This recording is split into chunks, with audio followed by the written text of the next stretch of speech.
Every year, thousands of people vanish without a trace. Some are taken, some run, and some, a very small number, plan it so carefully that investigators are left with almost nothing to work with. Today we're going to run a thought experiment. Not about crime, not about how to hurt anyone, but about the investigative process itself. What tools do modern detectives actually have? Where do they look first? And what does it take for a case to go cold? Because understanding how investigations work tells us something important. It's nearly impossible to disappear in the modern world. And today, we're going to find out why a person, let's call him Daniel, doesn't show up to work on a Monday morning. His car is in the driveway. His phone goes straight to voicemail. By Tuesday, his sister files a missing persons report. What happens next is where most people's assumptions fall apart. The first thing investigators do is not canvass the neighborhood. It's not review security footage. The first thing they do is pull his digital footprint, every device Daniel owned. His phone, his laptop, his smart TV, his pinging towers and servers constantly, even when he thinks it's off. The moment investigators get a warrant, which in a missing persons case can happen within hours, they can see the last known location of every device registered to his name.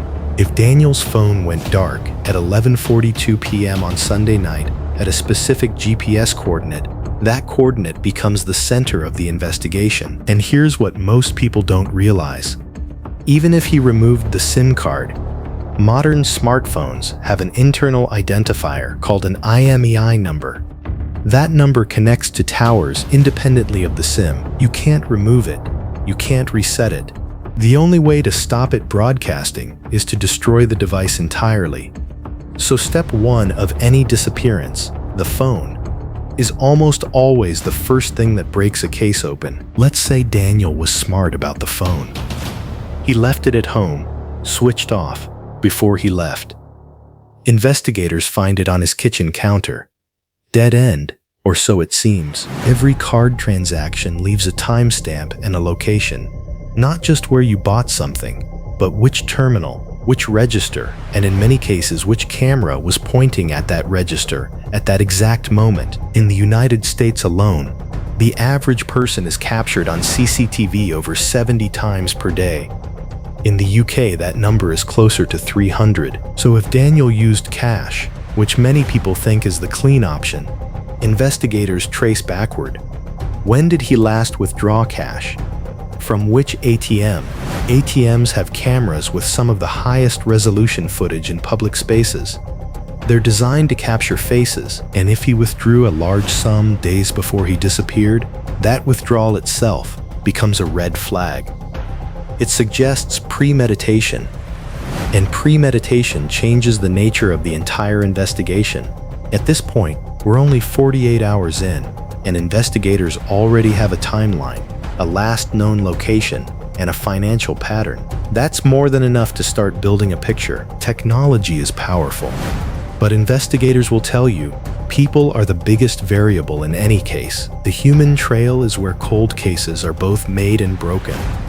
Daniel's neighbors are interviewed, his co-workers, his family, not just once, multiple times, over multiple weeks, because the first interview is never the full story. People remember things in fragments. A detail that seemed irrelevant on Tuesday becomes critical by the following month. Investigators are specifically trained to listen for what people don't say. A sister who describes Daniel as pretty happy lately, but pauses slightly before the word lately. A co-worker who mentions a disagreement but immediately walks it back. These microsignals don't mean anything on their own, but they shape which threads get pulled next. And then there's social media. Even private accounts leave metadata. Investigators can request data directly from platforms, not just posts, but login locations, message timestamps, and account activity patterns. A private Instagram with no posts is still broadcasting information to the company running it. The human trail and the digital trail almost always intersect. And when they do, That intersection is usually where the case breaks. So how does any case go unsolved? The honest answer is resources. A major metropolitan police department might have a handful of detectives handling dozens of active cases simultaneously. The first 72 hours of any investigation are by far the most resource-intensive. After that, unless there's a significant new lead, active attention naturally shifts. Cold cases don't go cold because investigators stop caring. They go cold because the leads dry up and the caseload doesn't. There are specific conditions that make a case significantly harder to solve. No body or confirmed crime scene. Without physical evidence, the entire case rests on circumstantial threads, each one individually explainable. Together, damning. But together requires a jury, and juries require proof. Time gaps. Every hour between an event and its discovery degrades evidence. Weather, foot traffic, and simple entropy erode physical traces faster than most people imagine. Isolated victims. People with small social circles, no regular schedule, or who lived alone are statistically harder to build timelines around. There are fewer witnesses to interview, fewer people to notice the small changes that precede a disappearance. And yet, cold cases are solved regularly, sometimes decades later, because DNA technology improves, because someone talks, because a database match surfaces from a sample collected 20 years ago, because an investigator picks up an old file and notices something no one noticed before. The passage of time cuts both ways. It degrades evidence, yes, but it also loosens lips.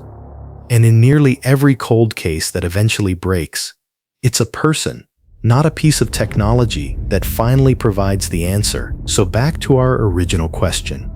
Could someone truly disappear without a trace in the modern world? Theoretically, in the most extreme, resource-intensive, perfectly executed scenario, yes, it has happened. There are genuine cold cases where investigators have almost nothing after years of work. But here's what those cases have in common. That last part is important.